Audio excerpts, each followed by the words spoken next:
After college, I went back home and I was living with my parents and I was applying to jobs, and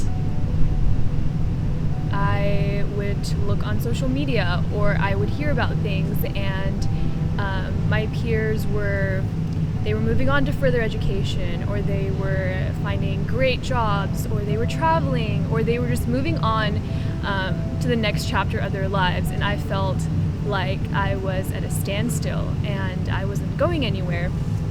And in that moment, I told myself that it's okay, I'm not going to be jobless forever, I'll find something, and that's how I got through that part.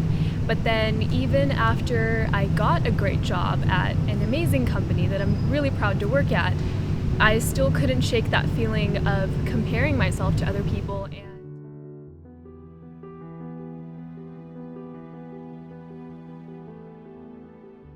I just could not control my emotions, and whenever I saw something that was about a peer or a friend or anything, my first instinct was that I was super, super happy for them. I was ecstatic for them that they were moving on and they were accomplishing the things that they had wanted to do, and I was so proud of them, and I knew the hard work they had put in, but I would get this nagging feeling that, okay, now what are you doing? How are you moving forward with your life?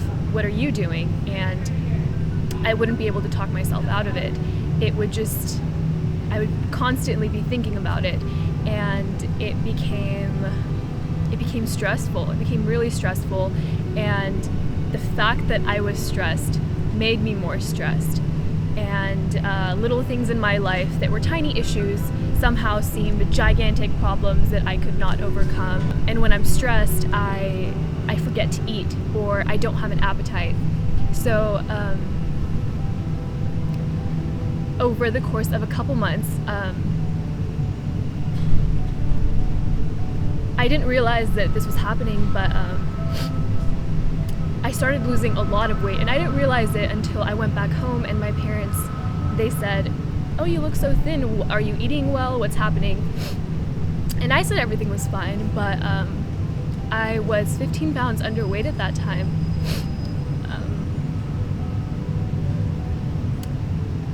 So there was that part. I was always cold. I always had a stress headache. I was always in this cranky mood. And the thing is, I was fine when I was with other people. And I was fine when I was at work. As long as I was around other people and I had things to do, I had responsibilities that I couldn't ignore, I was fine. Work was fine. All my other obligations and duties were fine. But when I was alone, I would just ruminate over everything, and I could not control it. I really couldn't. And I did not like being alone. I didn't like being alone with my thoughts, and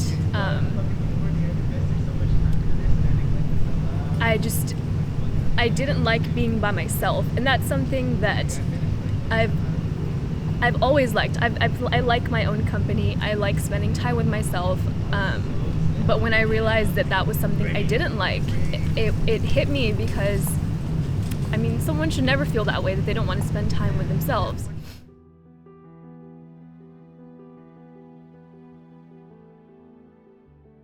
I was driving to work, and usually when I'm on my way to work, I play music, sometimes listen to podcasts, but usually I play music, and usually I sing along. And one time I was driving to work, and I realized it was really quiet, and it hit me. It was because I wasn't singing. And then I realized it had been so long since I had sung, because usually what I was doing, I was crying in the car.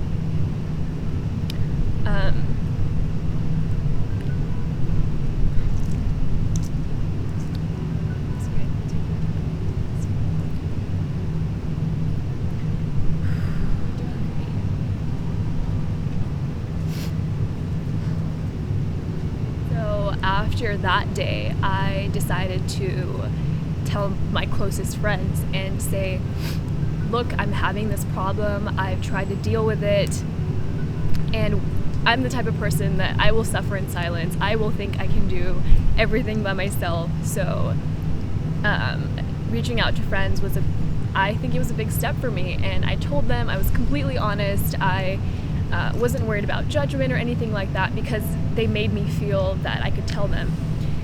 And I think that was the best thing I could have done in that situation, because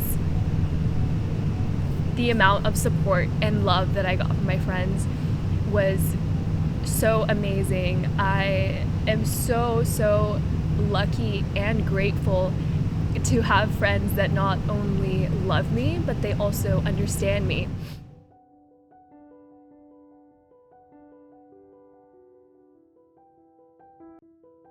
The first thing I would tell others is to not avoid that emotion. We are told so many ways in how to distract ourselves. Oh, go take a walk. Oh, take a bath. Do something. Try to distract yourself. And sure, that will help you in that moment. You probably won't think about whatever you're thinking about, but when that feeling comes back in a couple hours, in a day or two, you won't have the tools necessary to get over it. You're just gonna keep distracting yourself and avoiding it until maybe one day it's just too much for that. So I think the way I would tell someone is to allow yourself to feel what you feel in that moment. If you're comparing yourself to someone in that moment, accept it and say, okay, I feel a little insecure because this person is doing this and I'm not. Accept it and acknowledge it, and then try to work past it. Ask yourself why you're comparing yourself to that specific person. What do they have that you don't? And if you can answer that, okay, do you want it so badly that you're willing to work for it? If yes, okay, go work for it. If not, then that's fine. Move on. And I know it's much easier said than done, but that's a little just mental exercise that I've been doing, and over time it really helps.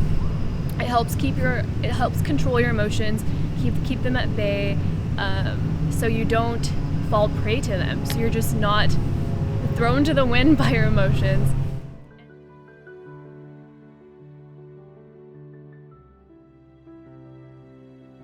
Sometimes when I wasn't able to talk to a friend, I would Google things, how to stop comparing yourself to other people, how to not always get triggered by things you see or hear. And I mean, of course, there are great forums and websites and podcasts out there, and it's nice hearing other people's perspective. But I think when I would talk to friends and I would hear their opinions, and it was so much more helpful because it came from someone I valued, someone I respected, someone I trusted, and what they said held more meaning to me because they also knew the little things about me. And that friend would give me advice, things that they weren't necessarily things that I didn't know, but hearing them from someone else kind of encouraged me to actually start doing. So I started writing in a journal and making sure that I was articulating my thoughts and seeing what was going on. I started practicing. I kept a gratitude journal. So maybe not every day, but every other day, every couple of days, I would just write down what I was grateful for and what I was proud of. And I would write down things that I had accomplished, or I would write down things that I liked about myself. And that slowly started turning the wheels on my mental health and making me realize that it's okay to think this way, to compare myself, but it's not okay to let it control the rest of my day and the rest of my decisions or the rest of my life.